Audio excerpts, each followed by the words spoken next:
Citizens of the world, welcome back to another Keep Yours podcast, where we try and keep a few dollars in your wallet so you could spend them on the things you'd like to.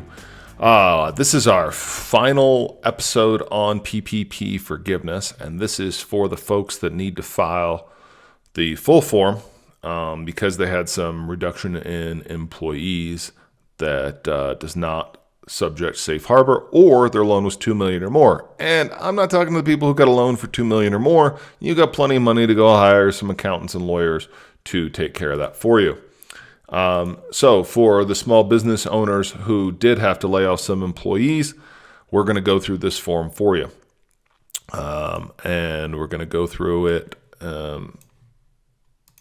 right now in the detail that I think makes sense. So obviously, if you couldn't check the boxes on the EZ form, this is the form for you.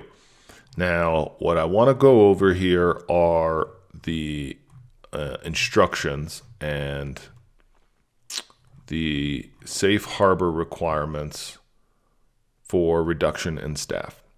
All right, so the main reason why you would not be able to get all of your loan deducted is because you have fewer people now than you had last year, and you got salary to pay for them, or you paid people less than you did last year, or a combination of both. So either we reduced salaries by more than 25%, and or we reduced headcount, and that headcount was then not brought back. So specifically, the instructions give us two separate exemptions. Okay, and this is the first thing I want to go over before we actually get into the form. Most of the form is going to be filled out for you online in one of the portals that the banks have, I guess, hired out. It would be the right way to put it. So here's the two safe harbors for people with employers, and we're just going to go through these specifically. First, the borrower exempt from the reduction in loan forgiveness based on a reduction in full-time employees described above if the borrower is able to document it was unable to operate between February 15th, 2020 and the end of the covered period at the same level of business activity due to compliance with requirements established or guidance issued between March 1 and December 31st by the Secretary of Health and Human Services, the Director of the CDC, or OSHA, related to maintenance of standard for sanitation, social distancing, or other worker or customer safety requirement related to COVID-19. In my mind, this completely covers if a governor shut you down.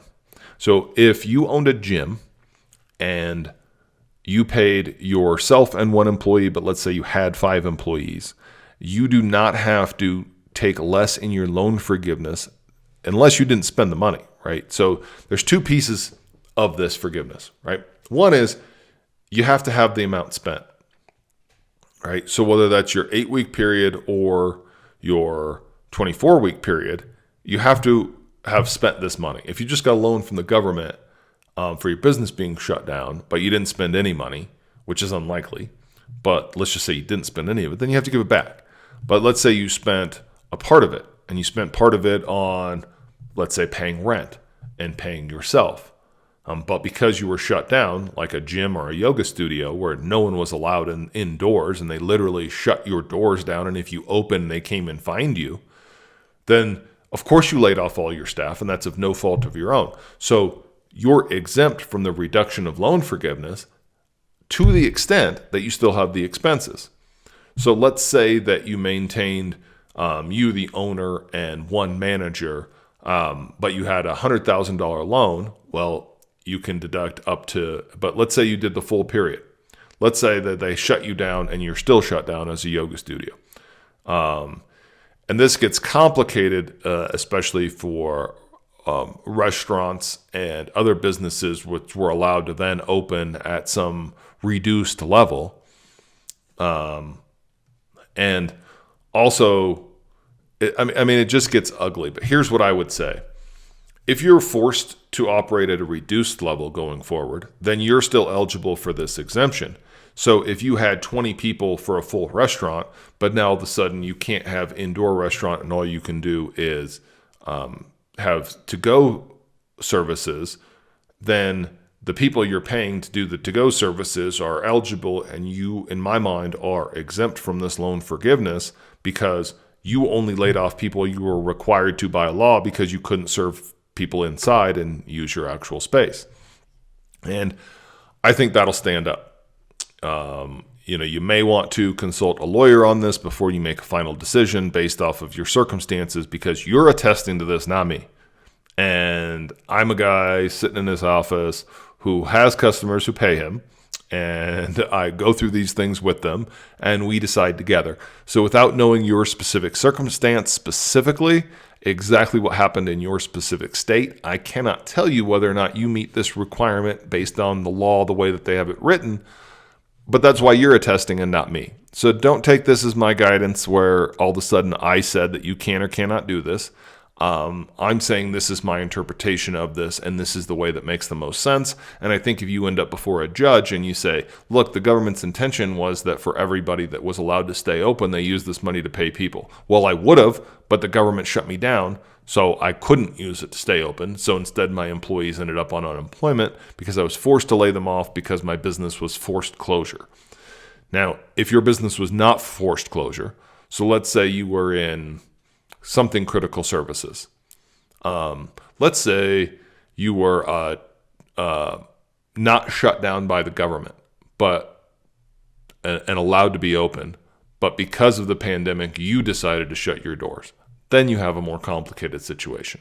And I think that is who they're trying to deal with, or they're trying to deal with companies that just laid people off because business went down. You have a lot of other companies where business went up. Anyone in the finance business who was making money off trades, and all their business went up. So anyway, we won't digress into that. Let's get into the form and what you need to know. But these exemptions are important. The second safe harbor exemption that basically says you're allowed to deduct whatever you spent is if A, you laid people off before April 26th. So if you had layoffs that had already occurred before you got your money, then those won't count against you. And B, that if you laid people off during the period, if you hired them all back by the end of the year. So if you have eligible expenses and your ending full-time employees was the same as it was at the beginning of the pandemic, i.e., it took some time, but your business eventually reopened and you rehired, and obviously it doesn't have to be the same people, it's full-time equivalents, then you're also exempt from not being able to deduct this, because let's say you laid some people off in April and May, or even March, April, May, but by the end of the year you were able to bring them back. That also gives you an exemption. So there's a couple of exemptions here which should work for most circumstances in allowing you to fully deduct your loan. But you're going to have to attest to those and try and document them and play the period game. And for that, you might need to consult a CPA, or you might need to consult a lawyer on if this, what you're saying is your specific circumstance. But if you can do one of those two reduction of safe harbors, then you're going to file your form to say that, and here's your form. So the regular form is the same as everyone else. They're asking you frequency of payroll, and your records requirements are going to be the same. They're going to want payroll records. They're going to want bank statements. They're going to want, we're not dealing with, this is not for self-employed people, so we're not dealing with any of that. But the owners, there are some limitations to the owners as well. All right, so we get past again, you're going to pick a period, either the 8 weeks or the 24 weeks. So we're talking about 56 days or 168 days. So if we look at the actual line items, you're going to have payroll costs, mortgage interest on everything except for your rent. If you own the building, then it's interest only on the rent payments, but business rent or lease payments and utilities.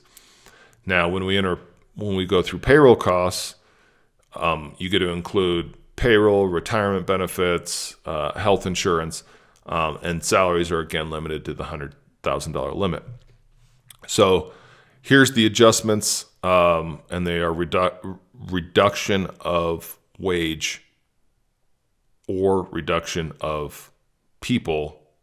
So you have two different lines here. So total salary hourly wage reduction, that's one, and full-time employee reduction quotient, which is basically number of people employed.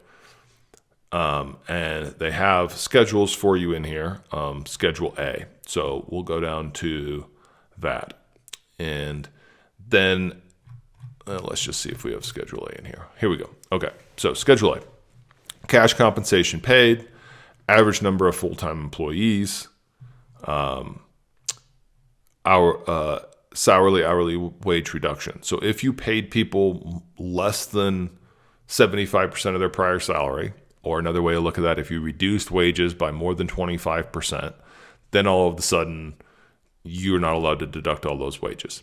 I don't know of anybody who reduced wages more than 25%, so I'm not going to go into further detail on that. If that's you have a specific circumstance, you're going to need to go look at that.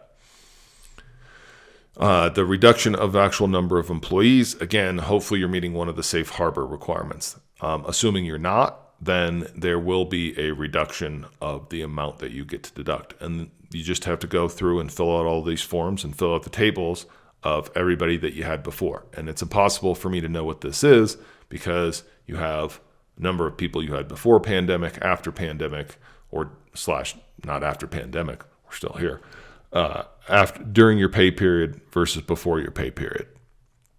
And you'll figure that out. And if some of it's not deductible, then it'll show on the form, again, unless you, and they give you some of the worksheets here to do. So, they're giving you the reduction math of how they're going to reduce it.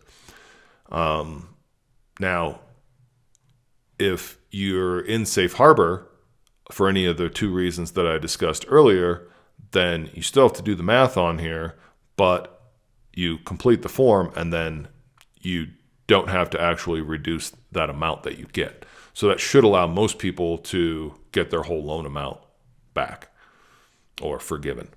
And then again, 60% of it has to be used for wages. So 60% of it wasn't used for wages. Again, maybe you were that gym or yoga studio where you laid off everybody except for yourself, the owner, and maybe one manager, and maybe eventually you laid them off too, but you're just trying to stay open and most of your expenses were for rent. Well, you can't reduce everything for rent. So if 60% of it wasn't used for wages, then that's going to be added back as well. But the calculations here are fairly straightforward.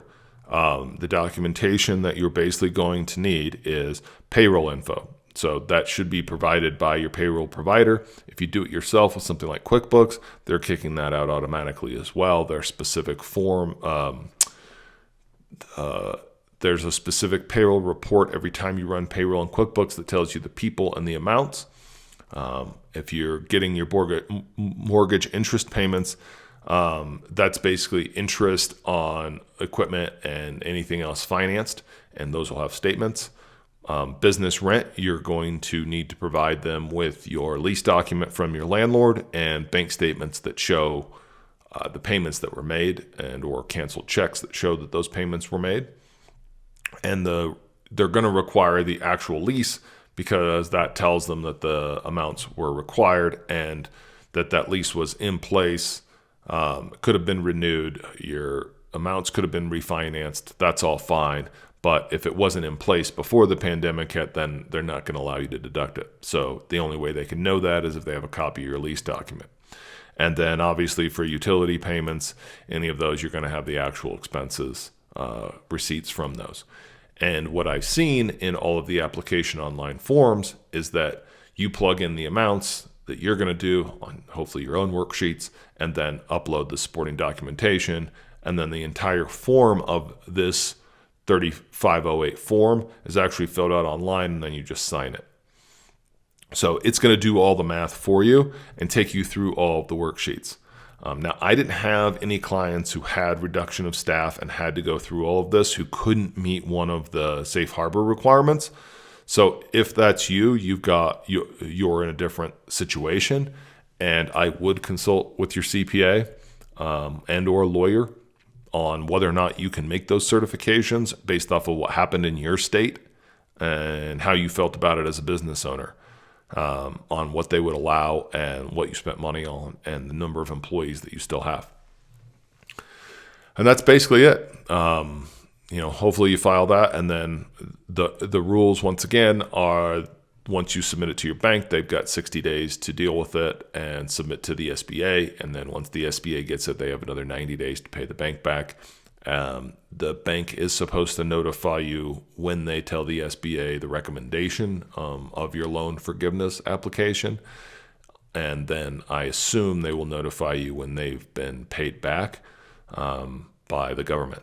But since this is all new, we really don't know yet. But I do feel it's important for everyone to get their applications in and submitted. I know that it becomes a big factor in our tax planning for next year and this year. And also know that while these amounts are not taxable when forgiven, also know that the expenses associated with them are also not deductible. So that means that all of us small business owners are definitely paying tax on this money next year. Now, if you have the deductions that you used it to pay the people with, that's great. And so it's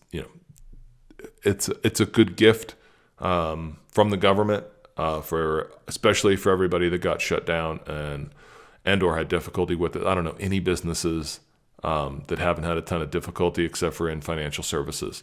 Everybody else, whether or not it's direct, there's a lot of indirect costs as well. And we'll see if they run another program. But that's it for today. That's your 3508 form. If you got any, thanks for listening. And if you got any questions on that, feel free to send me an email, and I'll try and help you out to the extent that I can. All right.